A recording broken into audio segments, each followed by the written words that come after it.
Shalom. Siapa yang diberkati hari ini boleh lambaikan tangan. Katakan sekali lagi Tuhan baik. Terima kasih buat Pastor Lukas Kusuma dan keluarga yang sudah beri kesempatan untuk kami boleh ada di tempat ini, jumpa lagi. Rasanya 3 tahun sudah kita nggak berjumpa, tapi tetap excited, tetap semangat. Amin. Colek kiri kanan bilang tetap semangat. Haleluya. Saudara-saudara, langsung saja saya akan menyampaikan kebenaran firman Tuhan. Bagaimana Tuhan mau memakai kita sekalian untuk orang-orang yang luar biasa.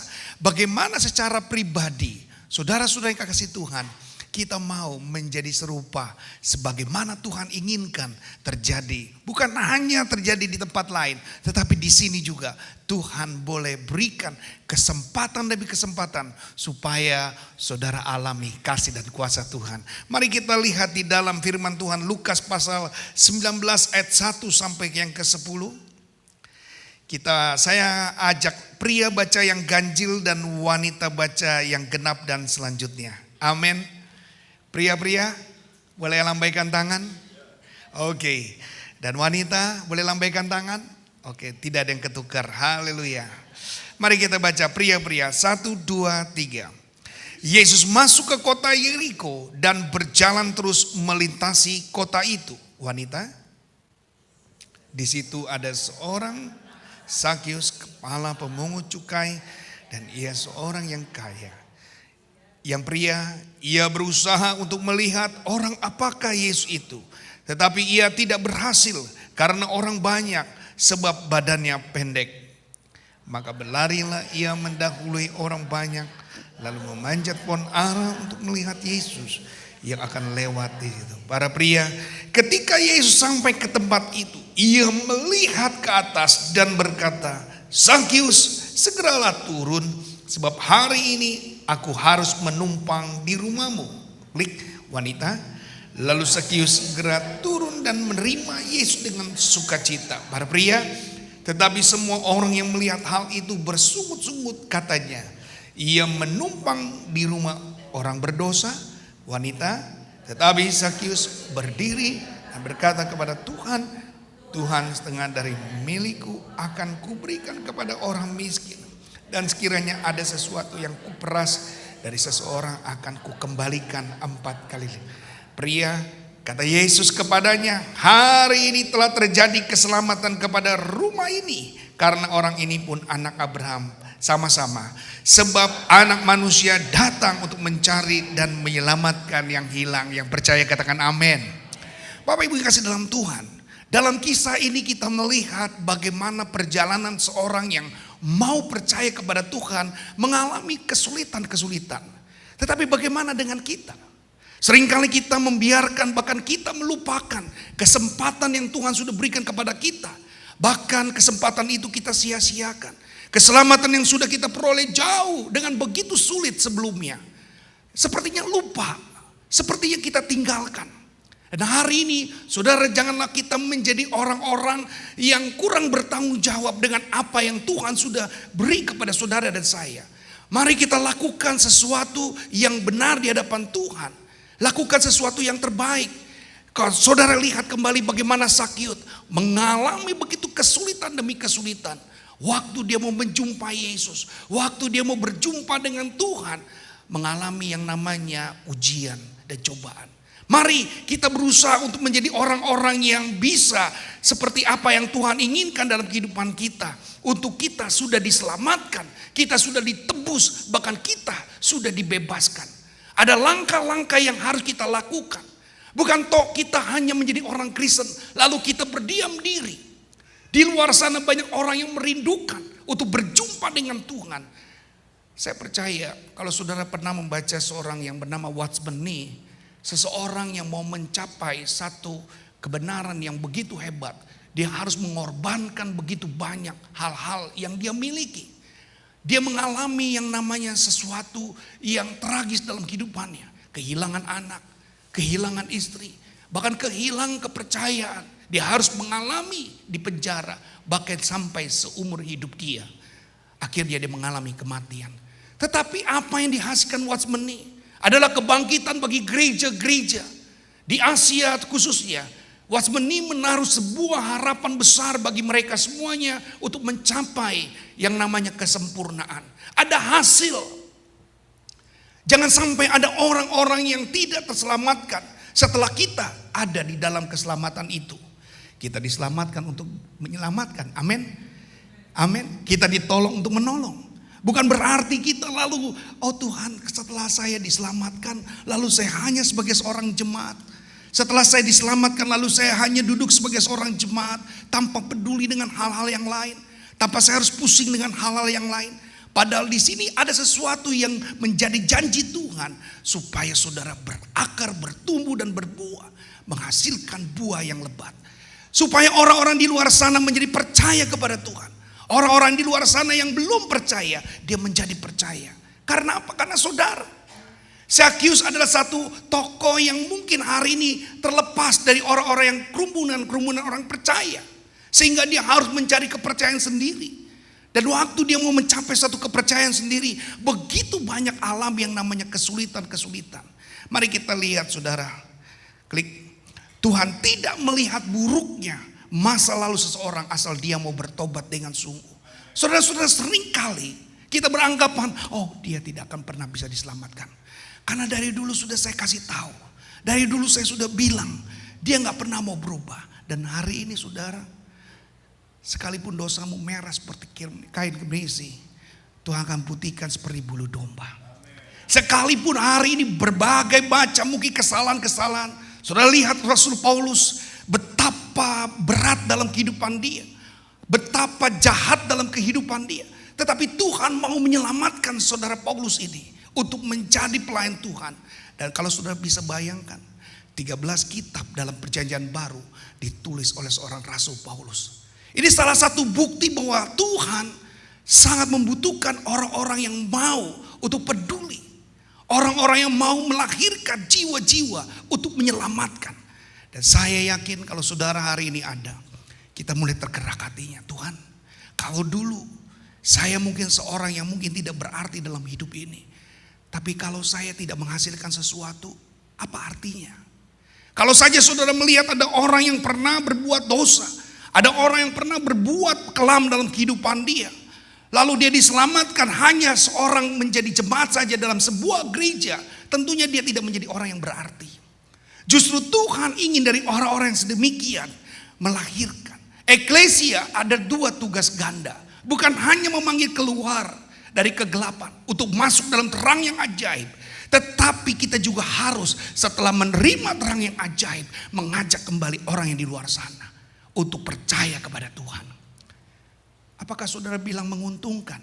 Apakah saudara merasa, oh itu sudah baik, dari orang yang jahat lalu kembali kepada Tuhan, lalu menjadi jemaat, dan dia duduk diam sampai tunggu Yesus datang kali yang kedua? Tentunya saudara tidak setuju. Saudara mau dari orang-orang sedemikian, mereka akan kembali untuk membawa jiwa-jiwa, membawa rekan-rekan yang mungkin jauh daripada Tuhan untuk datang kepada Tuhan, dan mereka menyelamatkan mereka-mereka yang terhilang. Ini cara Tuhan. Kita untuk melakukan satu tindakan yang tepat, kita harus melakukan amanat agung Tuhan. Bukankah Tuhan suruh kepada kita, pergi dan jadikan semua bangsa muridku, baptis mereka dalam nama Bapa, Putra, Roh Kudus, dan ajar mereka. Dan ini perintah Tuhan, amanat agung Tuhan. Dan tidak akan pernah lagi kita sia-siakan untuk kita tidak peduli. Kita harus memperdulikan dengan kehidupan kita yang saat ini kita sudah miliki keselamatan. Supaya saudara percaya ini bagian yang saudara harus lanjutkan. Nah, klik berikutnya. Ini bagian-bagian yang saudara harus kerjakan. Kita harus diselamatkan, ditebus, dan dibebaskan. Agar hal-hal seperti ini jangan pernah kita lupakan. Jadi kita tidak pernah ditempatkan hanya menjadi seorang jemaat saja. Kalau saya bertanya siapakah yang menggantikan Yesus ketika dia naik ke surga? Siapa yang menggantikan Yesus ketika dia naik ke surga? Efesus pasal 1 ayat 22-23 menyatakan jemaat. Kitab ini menyatakan bahwa yang melanjutkan menjadi kepanjangan tangan Tuhan ketika dia naik ke surga adalah saudara. Bukan Roh Kudus, bukan murid-murid Tuhan. Murid-murid Tuhan sudah terhenti dengan waktu. Dan Roh Kudus, apa peran mereka ketika harus kita lakukan? Roh Kudus justru memampukan saudara yang gak bisa jadi bisa. Roh Kudus yang memampukan kita yang tidak kuat menjadi kuat. Tetapi yang menjalankan adalah saudara. Kita tidak bisa hanya duduk-duduk seperti hari ini saja. Tapi kita harus berani keluar. Berani untuk menjangkau jiwa-jiwa. Dan supaya amanat agung Tuhan tepat untuk kita lakukan. Amin. Sama-sama tepat untuk kita lakukan. Sayang sekali waktu kita semakin berjalan cepat. Prediksi demi prediksi. Waktu berkumpul dunia. Pada saat kemarin mereka sudah katakan 2023 semua tidak ada yang bisa menduga-duga. Tapi kalau di dalam Tuhan saya cuma katakan ada kepastian. Yang saudara harus miliki adalah kepastian. Bersama dengan Tuhan itulah yang harus saudara lakukan. Jangan sia-siakan kesempatan hidup ini. Hidup yang sementara ini alangkah baiknya kita buat hidup yang berkualitas. Amin. Hidup yang sementara ini. Hidup yang sebentar ini. Ayo kita buat berkualitas. Bagaimana kita mulai melangkah? Apakah kita sudah menjalankan apa yang Tuhan perintahkan? Atau jangan-jangan kita simpan untuk diri kita sendiri? Atau jangan-jangan kita menjadi orang yang egois, tidak mau berbagi? Ini waktunya kita bagi share kemenangan, kesempatan, keselamatan. Supaya orang-orang yang ada di luar sana, mereka menjadi percaya kepada Tuhan. Saya yakin saudara, ada hidup yang menghasilkan. Yang saudara harus lakukan. Mahkota yang Tuhan janjikan bukan mahkota yang dihasilkan pada saat kita sudah meninggal. Mahkota yang Tuhan janjikan bukan didapati pada saat saudara sudah ada di dalam liang kubur. Tetapi ketika kita masih hidup, Pak. Ketika kita masih hidup, Bu, ayo kita lakukan. Coba diingat-ingat kembali pengorbanan apa yang saudara sudah lakukan bagi Tuhan. Kesaksian apa dalam hidup saudara yang sudah saudara share bagi banyak orang. Perbuatan apa yang sudah kita bisa kerjakan, apa yang Tuhan lakukan untuk orang lain. Bukankah kita adalah kepanjangan tangan Tuhan? Yang melakukan mujizat kembali adalah harus saudara. Bukan lagi Tuhan harus turun ke dalam dunia. Tugas Tuhan kali datang kedua adalah menghakimi saudara semuanya. Tetapi tugas kita menjadi kepanjangan tangan Tuhan. Peringatan-peringatan sudah Tuhan sering kali lakukan. Sebelum terjadinya ancaman-ancaman untuk orang-orang masuk dalam Batra Nuh, sudah diberikan kesempatan waktu. Sodom dan Gomora juga diberikan kesempatan waktu. Ternyata saudara, Tuhan itu tidak langsung melakukan satu eksekusi. Tapi dia selalu memberikan satu ingatan-ingatan. Dan hendaklah kita peka dengan ingatan-ingatan itu. Amin. Bilang sama kiri kanan, jangan sampai gak peka dengan ingatan Tuhan. Jangan sampai kita menjadi orang yang masa bodoh. Sudahlah. Urusan akhir zaman, urusan mati itu urusan biarin pendeta aja yang punya urusan. Yang penting duit dulu, urusan saya uang adalah. Saya harus dapat uang, saya mencapai uang. Ternyata saudara-saudara, garis akhir kita jangan sampai kita rubah. Amin. Jangan rubah garis akhir kita. Supaya kita berjumpa. Bukankah kita ada agen-agen perubahan Tuhan? Amin. Kekristenan itu bicara tentang perubahan saudara. Kalau jadi Kristen gak pernah berubah. Jadi orang Kristen samimawan atau sarwa kede. Atau podowae. Saudara-saudara itu gak ada artinya. Jadi orang Kristen harus ada perubahan. Ketika saudara dulu mungkin gak baik. Setelah jadi orang Kristen gak baik lagi. Apa yang berubah? Setelah saudara sebelum jadi orang Kristen mungkin ngawur. Tapi setelah saudara jadi orang Kristen tambah ngawur.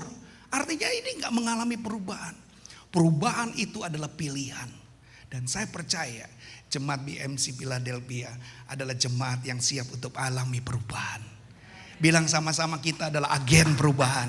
Tepuk tangan bagi Allah. Kita ini agen perubahan saudara. Orang Kristen itu yang dilihat adalah buahnya. Orang Kristen yang dilihat itu adalah perbuatannya. Ketika salah saja orang Kristen selalu jadi omongan saudara. Dan jangan heran. Kita ini surat yang terbuka. Yang dibaca oleh banyak orang. Surat yang terbuka. Kita kelihatan nyata. Jangan saudara pikir kalau saudara bisa sembunyi. Makanya saya bilang gini. 2 jam untuk ibadah di tempat ini mudah saudara. Untuk kita pura-pura jadi orang baik. 2 jam di tempat ini gampang. Tapi 22 jam setelah saudara keluar dari gereja ini. Senin sampai Sabtu dalam kehidupan saudara selama ini. Mampukah kita mempertahankan Kristus yang ada di dalam diri kita?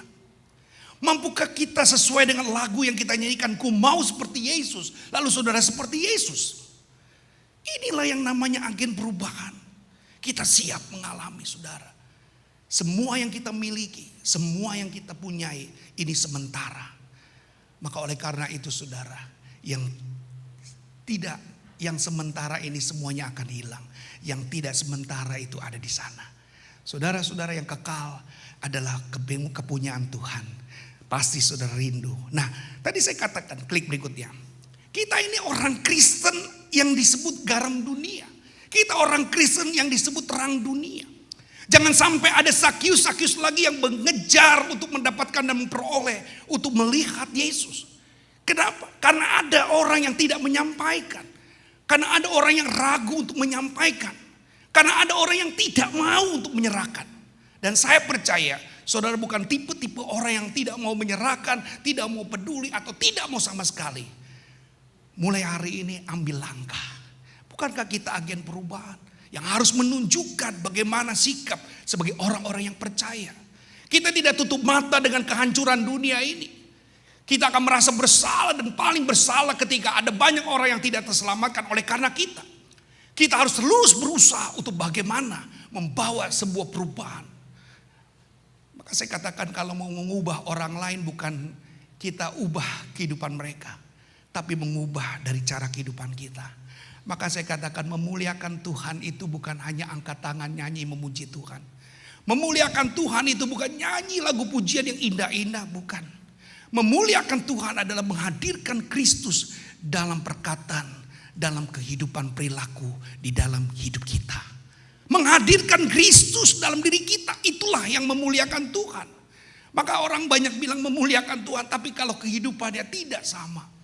Ini menjadi tanda tanya. Sebagai agen perubahan, mari kita mulai melangkah. Mari kita mulai melangkah supaya jangan sampai terlambat. Amin. Tadi saya katakan piala-piala ataupun mahkota-mahkota yang Tuhan siapkan itu dihadirkan Tuhan ketika kita melakukan tugasnya dalam dunia. Bukan ketika kita sudah mati. Bukan ketika kita sudah dalam liang kubur. Tapi selama kita ada di dalam dunia ini, kerjakan supaya kita memperoleh mahkota-mahkota yang Tuhan janjikan. Katakan amin.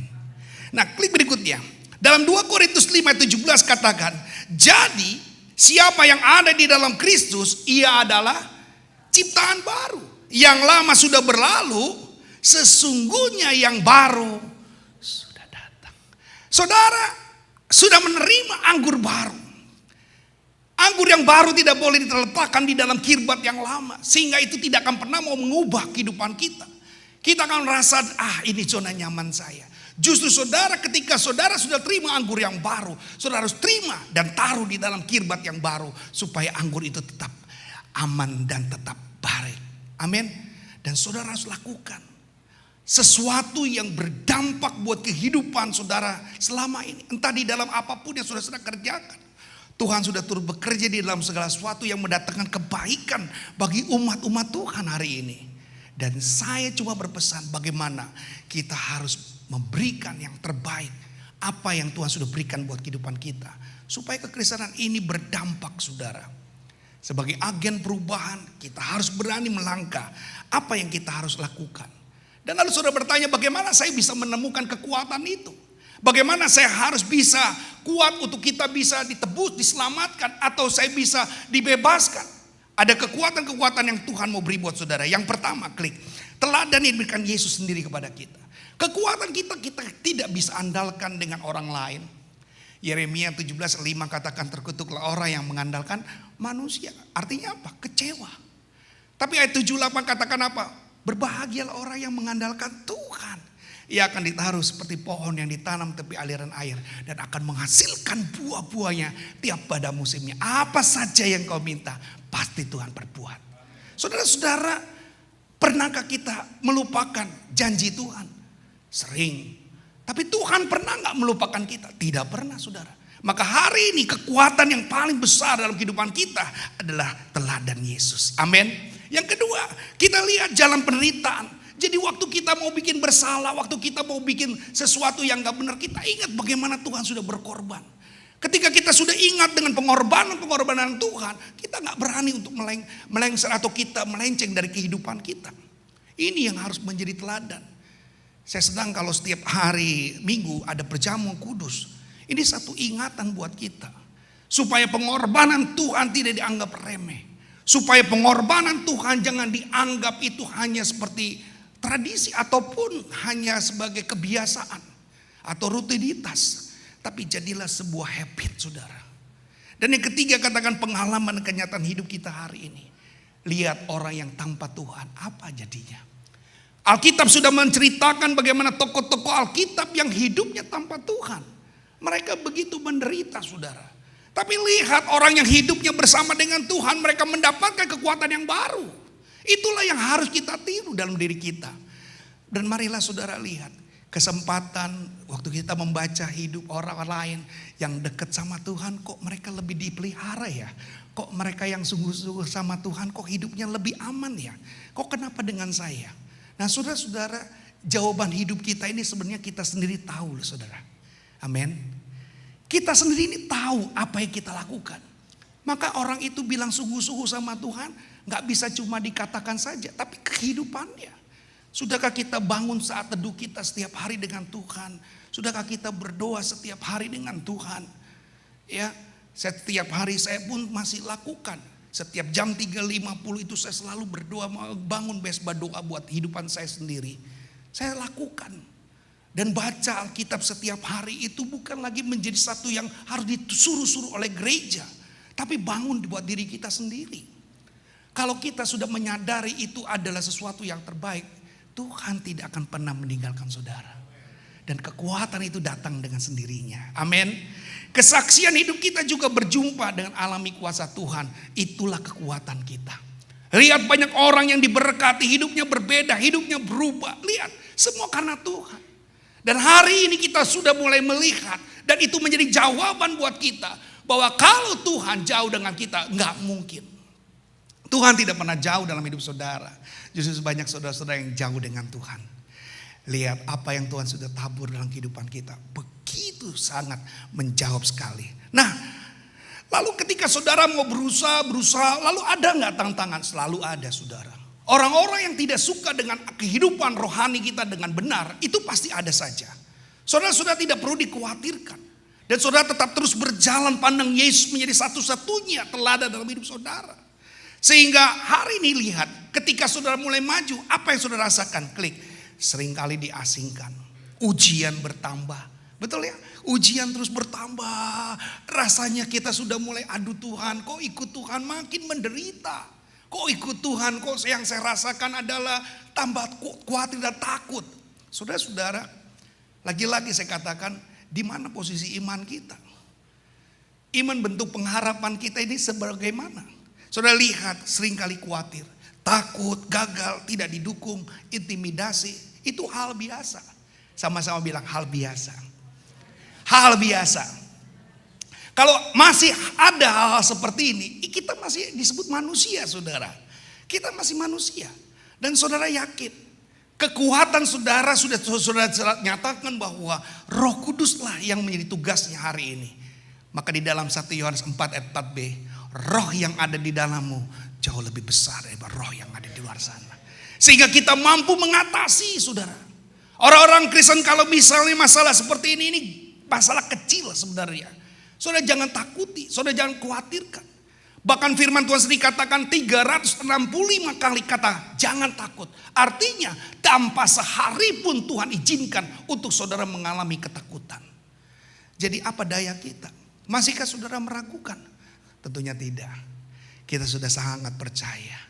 Waktu kita bukan hanya memusingkan hal seperti ini lagi. Tingkat kita apa?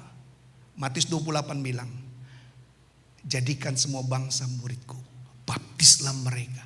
Kalau Tuhan suruh jadikan semua bangsa murid, kita sudah seperti apa saudara? Kita sudah seharus apa? Kita sudah seharusnya jadi guru saudara. Kita sudah seharusnya jadi pengajar. Kekristenan kita yang sudah kita hidupi bertahun-tahun ini tidak akan hanya berhenti hanya sebagai seorang jemaat. Bahkan dikatakan di sebuah gereja di Korea, ketika jemaatnya sudah 7 tahun ibadah, mereka itu disuruh keluar untuk melayani saudara. Dan tidak diizinkan hanya terus-terusan 7 tahun jadi jemaat. Dia harus melayani, dia harus pergi menginjil, dia harus pergi misi supaya dia tahu untuk melihat kebaikan Tuhan. 7 tahun saudara, waktunya mereka, ayo kamu melayani. Cukup untuk hanya menjadi murid selama 7 tahun. Atau jangan-jangan saudara sudah 20 tahun jadi murid terus. Sehingga yang ada cuma kumpulan-kumpulan ketakutan, kekecewaan dan kekhawatiran. Tapi mudah-mudahan di sini nggak ada. Amin. Bilang kiri kanan, di sini tidak ada orang yang nggak hadir. Nah, tema yang kita bisa ambil hari ini, bagaimana Zakius bisa diselamatkan. Apa yang harus kita lakukan? Nah, ini ada statement yang harus kita lakukan setelah kita diselamatkan. Yang pertama, klik. Dalam Lukas 19 ayat 1-4 tadi kita sudah baca bahwa kita punya tugas untuk mencari dan berusaha dengan maksimal. Jadi tidak ada waktu lagi untuk kita santai. Sama-sama, tidak ada waktu santai. Percepatan waktu ini sudah mulai semakin dekat dengan kehadiran Tuhan saudara. Saya bukan menakut-nakuti, tapi kalau saudara lihat, ini semuanya tanpa kita duga, kejadian demi kejadian luar biasa. Beberapa minggu saya ada di tempat ini atau dia ada di Amerika, saya mendengar dan saya menyaksikan televisi tentang kejadian angin topan badai yang harikan yang terjadi di Florida saudara. Semuanya habis saudara. Dan air makin lama makin meninggi dan masuk kemana-mana. Dan saya percaya saudara, ini tanda-tanda tidak bisa lagi kita duga-duga. Kemarin saja kejadian sepak bola katanya di Malang terjadi. Hampir 127 orang meninggal dengan sia-sia. Hanya menonton sebuah pertandingan sepak bola. Artinya manusia sudah tidak lagi menghargai manusia. Saudara, ini waktunya untuk kita lakukan setelah saudara memperoleh keselamatan. Yang kedua, tetap berjuang hingga sesuatu terjadi. Jadilah seorang janda yang meminta pertolongan dengan seorang hakim. Yang terus menerus. Saudara jangan sampai berhenti. Ketika ada sesuatu yang saudara rindukan. Ketika ada sesuatu pergumulan untuk pertobatan seseorang. Jangan pernah berhenti. Amin. Kalau ekonomi saudara gak berani untuk gak berhenti. Tapi untuk keselamatan orang. Aduh saudara ketika dia kecewa. Udah Tuhan aku berhenti deh doanya. Mudah-mudahan ini tidak terjadi saudara. Tetap terus berdoa buat seorang yang saudara rindukan mengalami pertobatan. Meninggalkan semua beban. Ya itu bagian yang harus kita lakukan. Ketika kita sudah lihat beban yang dialami oleh Zakius. Dia tidak melihat lagi dirinya seorang yang kaya. Seorang yang hebat. Seorang yang dihormati. Seorang yang mungkin mempunyai semuanya. Dia berani untuk meninggalkan beban. Dan beban-beban inilah yang menjadi penghalang. Ketika sudah diselamatkan, tapi kita masih pakai kirbat yang lama. Setelah diselamatkan, kita masih pakai gaya hidup yang lama. Harusnya kita berpindah. Lalu yang berikutnya yang katakan yang keempat adalah berani hadapi segala tantangan dan resiko bahaya. Ini tugas kita. Setelah menjadi orang Kristen, pasti ujiannya datang. Amin. Amin. Gak jadi orang Kristen juga ada ujian. Cuma bedanya saudara, ketika jadi orang Kristen ujiannya kita bisa lapor sama Tuhan. Ya, kenapa Ayub berhasil? Karena Ayub kalau ngocehnya tuh bukan dengan manusia, saudara.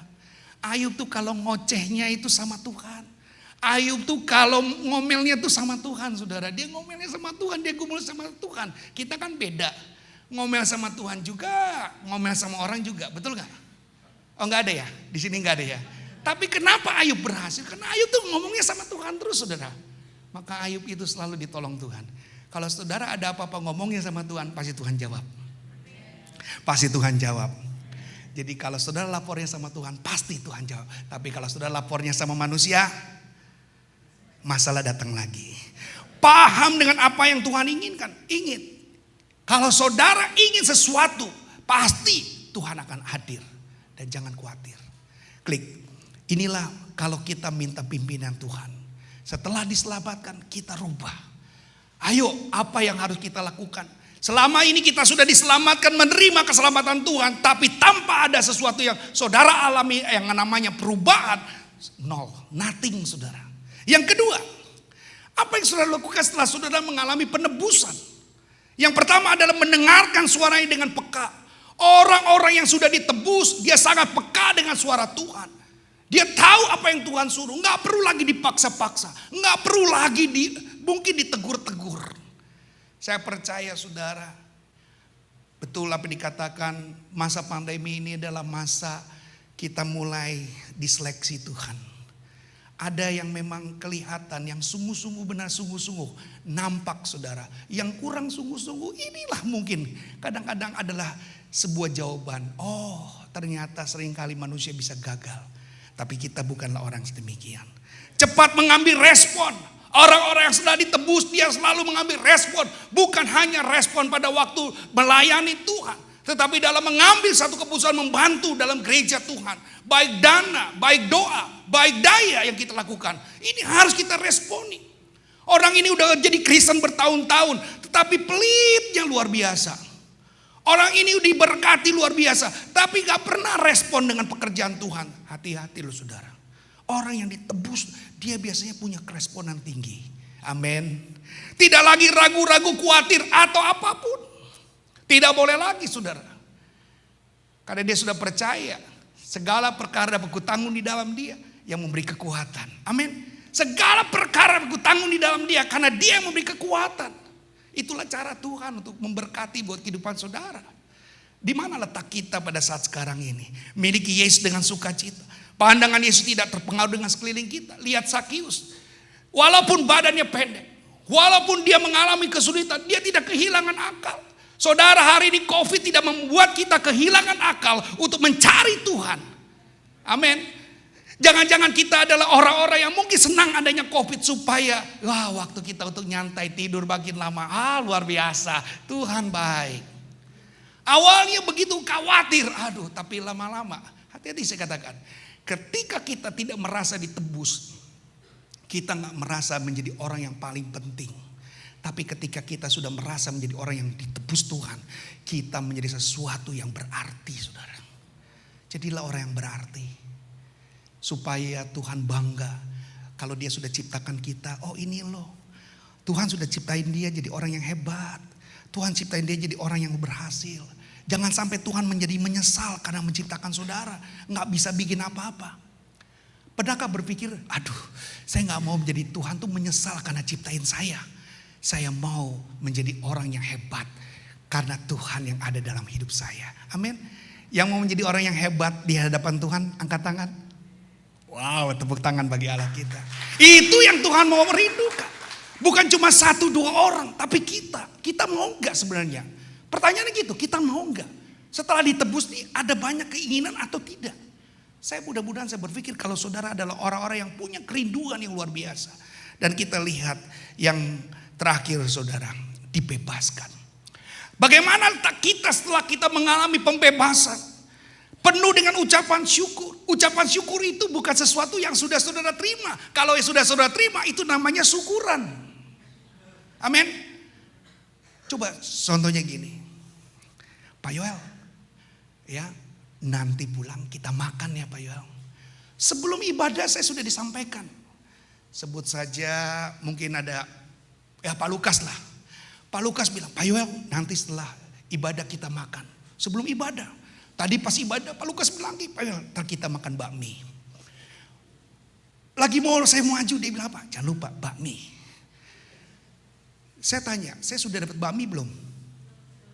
Tapi saya sudah berkali-kali bilang, Pak terima kasih. Pak terima kasih. Nah saudara-saudara, kenapa kita gak lakukan ucapan syukur kita sama Tuhan? Sebelum kita menerima, kita selalu mengucap syukur sama Tuhan. Itulah tingkatan orang yang sudah mengalami pembebasan. Dia gak lagi merasa bahwa terima gak terima ya ucapan syukur sama Tuhan. Dan kita harus lakukan saudara. Sesuatu yang belum kita terima. Tapi alangkah baiknya kita selalu berterima kasih kepada Tuhan. Maka itu akan membuka pintunya Tuhan. Itu akan membuka pintu berkatnya Tuhan. Dan ini yang sering kali kita lupa.